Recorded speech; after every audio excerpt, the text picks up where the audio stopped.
Right, welcome back. Sorry, we just did a quick technical recap. Yeah, I wanted to test that the microphone was actually recording. I just hope that I think I must learn to pronounce my words more clearly because I sound like a droning I'm gonna be the most. I know everyone's gonna listen and hear Shanti and then just be like, who's the other guy talking? Like I can't hear a word he's saying. And he just won't stop. Yeah, he just talks so much. So this is what other people feel like when they're around me. Oh man, now it makes so much sense. This is why I have so few friends. There's so many positive things that can come out of this because if nothing else happens, we'll both learn how we both need to shut up more. And, like, you both talk too much. I actually remember walking away from podcast topics and shit. I remember sitting, I think it was probably after a run, we were sitting at Lekker, it was me, you, and Kenny, and we were talking about, something, I think it was political, but it ended up going away from politics, because Kenny actually doesn't like to say he has an opinion, but he does. He really does, yeah. So, he does get involved when it's modern politics. He'll be like, oh, this or that, this person's stupid, something. He's got very strong opinions. Anyway, it dived into some freaking abstract philosophical concept. And we were arguing, we were disagreeing with each other, and we were going on and on. You said, and I'd be like, yeah, okay, good point. And we were we'd go back and forth, and Kenny I looked up from being so involved in this conversation, and Kenny was sitting there with the grumpiest face. And he hadn't spoken for the last 20 minutes or something. Shut up. What? You guys are so annoying. And it didn't end with okay, it's so annoying. We just carried on talking. And in the end, he was like, cool, I'm going home. Yeah. So... And then we stopped because then we realized... Then we realized... we were like, oh, it's almost more pleasurable when you're annoying someone else. Yeah. So which is what you're here for. Yeah. Yeah. For anyone who doesn't know Kenny, he's a close friend of ours. Yeah, no, not mine. He's highly critical of Luke, but he actually likes him. But Kenny's actually great. I would love to have Kenny. No, 100%. He wouldn't want to come though. He wouldn't want to come, but he would come. He would come. And he would make jokes. Yeah. It would be funny. Yeah, it would be quite funny. Yeah, Kenny's we got to get Dom to come chat also just for comedic relief. Funny enough, I do have a few people that I do actually want to interview on a serious level. Yeah. But I mean, just so you're clear, the listener, we're nothing if not extreme comedic relief with no laughing. We'll make jokes and pause and then carry on the conversation. Yeah. And then no one laughs. It was comical, but it was comical that no one laughs. Yeah. That's also a big trend. Puns as well, which we haven't touched on yet. But I'm not big into puns. Won't lie. I'm a pun master. The Punisher, they call me in certain circles. no one calls me that. Anyway, okay, getting back to philosophy, the reason why we're discussing things. In the first half of this, we were basically rattling on about politics and the extreme, massive ideas political, that are huge. And then you must be thinking, well, this is basically like every other philosophy podcast. You're just throwing big names around. We don't know what's going on. So what we actually want to do, apart from that, is the individual. And coming back to the fact, okay, cool, I guess I would even go down to hey, how do you create your own frameworks of value in your life? How do you as the individual set up something? Because for me, I think, and Shanti would know, very insecure person. I'm an extremely insecure. Not on the surface. Not on the surface, but as most outwardly confident people, extremely insecure. So, and for me, the power of philosophy, and I guess Shanti showed me the light, that's why he's here, but is the power of creating a mental framework for yourself to think through. And not going into self-help, because self-help, mental framework, just like Karl Marx created a mental framework for thinking about society, as did Adam Smith and all these great thinkers. Yeah. What they were actually doing is creating a mental framework for them to interpret reality was. And what they chose to interpret was society and human beings. But I'm very much of the opinion that you should do that for yourself. You should create a mental framework of value for yourself to interpret the world. Because at the end of the day, it's you and your life and and you can listen to it so you can't. But you've got to choose something that what do you enjoy, what don't you enjoy, what do you want to do in your life. And we're so bombarded with media, with so much choice and with so much value. The truth is, you're not going to do everything that's out there so don't even try. Do the things that you'd like to do. I like the water, so I'm going to steer towards the water. And there's way more things in the water that I can do than I can. And the fear or the complete infinity of what you can write about stops you from writing. The truth is, start with one sentence and then build on from that. And that's very much the same kind of thought about my philosophical thought, is that, yes, we've just discussed massive ideas and massive things that will take hours upon hours of discussion to come down to. But in the end of the day, it starts with a single idea that we grow and we build on, and understanding the concepts behind concepts, because that's really what it is. And all talking, and actually an interesting thing is how poor language is to communicate ideas. Yeah. And that's something we'll talk about. But just also really just bringing it back to the individual, that at the end of the day, you've got to do what makes you happy. And I would say I'm happier now. Trigger word. Happy was a trigger. Okay, cool. Not necessarily happiness in the frivolous sense, but just you're better off not dying. That's what we want everyone to feel better alive than they would feel dead. That's what we're going for. All right. Yeah. And not a fear of death, and not even a fear of death. We don't want you to want to live because we're afraid of dying, but for you to prefer being alive than to be dead, and to realize the power within that. So, speaking about frameworks and like a starting point, I guess. I had my father studied philosophy, so I grew up in a relatively intellectual household. Like I was almost it was thrust upon me like at quite a young age to interrogate what I was thinking, and I had to have reason for everything, you know. And it's actually that's not always a positive thing, but the great thing about it that maybe it's just your thing. Okay. Trying without external microphone. Sorry for the poor quality now. Yeah, hopefully the quality hasn't gotten much worse. It actually looks like it's almost recording louder now, but who knows? Okay, so I was just saying that I'm super thankful for being thrust into an environment where I was forced to think, and I think it's not right for everyone, but I'm definitely grateful for it. And then Luke mentioned about like building a framework and a starting point and that type of thing, and how hard it is to start when you don't have a framework or you don't have like a starting point or a position to go from. So the first thing I was introduced to in official philosophical teaching at university was a French philosopher called Descartes. I think we chatted about. You mentioned him. Yeah, we chatted about him like long ago when we first touched on this stuff. I think I said something. You were like, "Dude, Descartes. Yeah. Go read Descartes and then come talk to me." Yeah, you need. I never did. You need to read Descartes. I never did. But yeah, Descartes is like for Westerners, but also just in general, he's really interesting. Just for one reason, if not for any other reason, for this one reason, that he's the guy who wrote it down so explicitly, in that he like went through literally building a framework, but he wrote down every step that he did, and he was like, let me forget everything I know. Like as a trained philosopher, he was like a doctor. Think for, therefore I am. Exactly. Oh, okay. So he was a doctor of philosophy. He had studied Plato, he had studied Socrates, he had studied Eastern philosophers, he had studied a lot of philosophy, but his way of basically getting down to what the world is and what am I and what's my place in it and how do I think about it and how can I make sense of everything, you know, was to literally break down his thought and strip himself of all the thoughts that he had up to that point, whether it's things he thought he innately knew or things that he knew he had learned over the years through experience and that type of thing.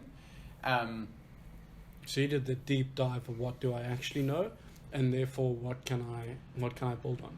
Yeah. So he was like, And where he starts, which is a cool place to start from for anyone, and a nice thought experiment as well as a scary one, is basically he's like, well, if I know anything, which I may know nothing, but if I know anything, it's that there's something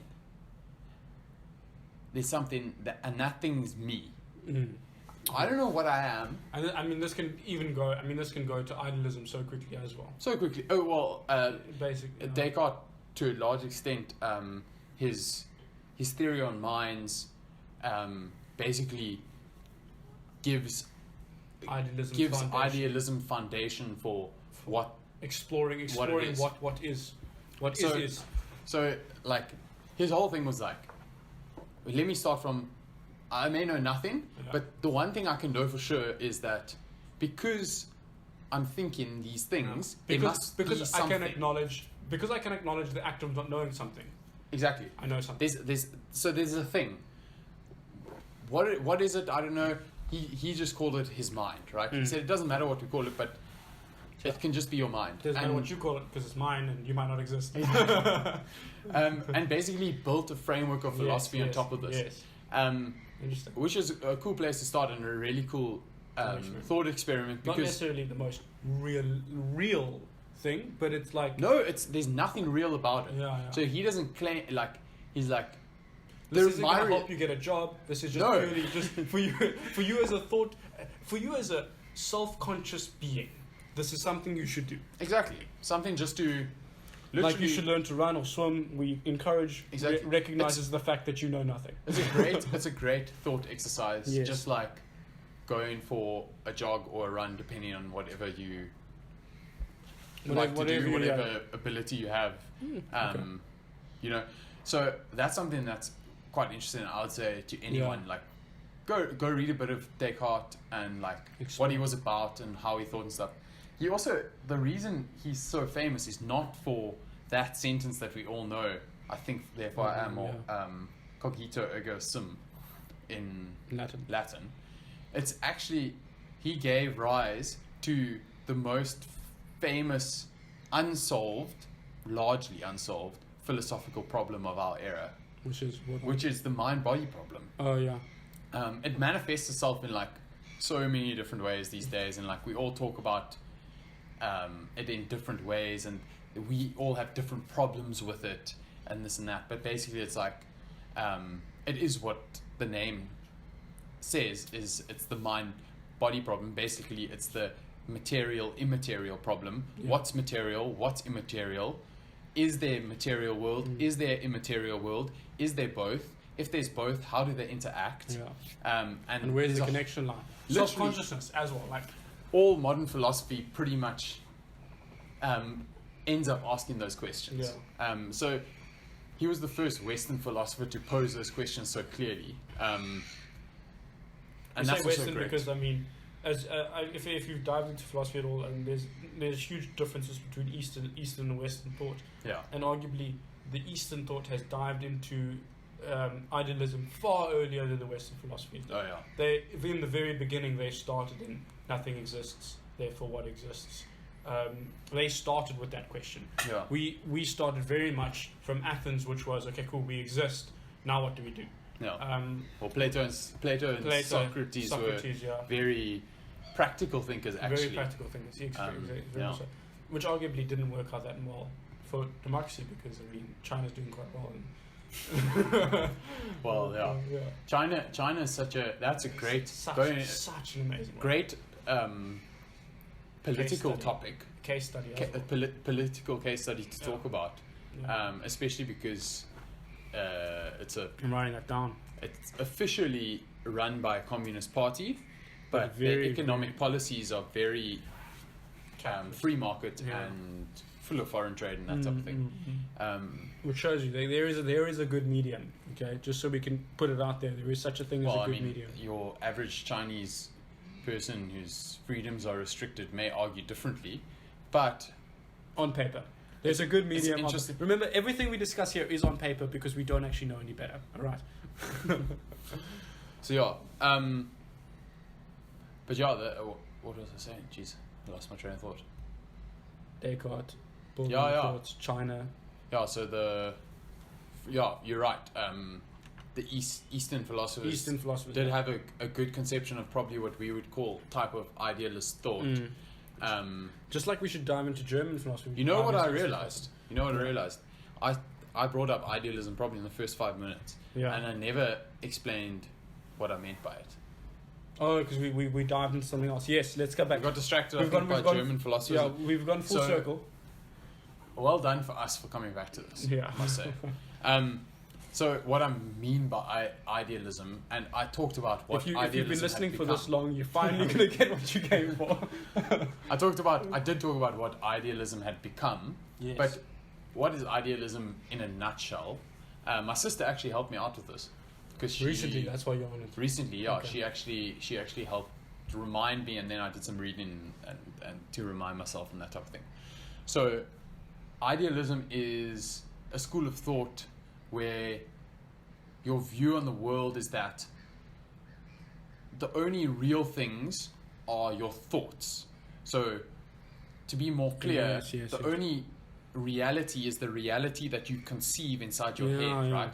It sounds more, if you're not trained in philosophy or you haven't thought about these things, it really sounds like super out there. Yeah. But if you just think about what it means for a moment... For me, it makes a lot of sense. It makes a lot of sense. It makes a lot of sense to a lot of people, and I think it doesn't discriminate when it comes to like religious beliefs and that type of thing. You get a lot of religious idealists. You get a lot of atheist idealists. Because it's separate from ideals. It's actually almost what you could say. It's the interaction between your mind, thought, and then every other philosophy is built on top of that in the way that you need to understand your interaction with the idea you're interacting in a very abstract way.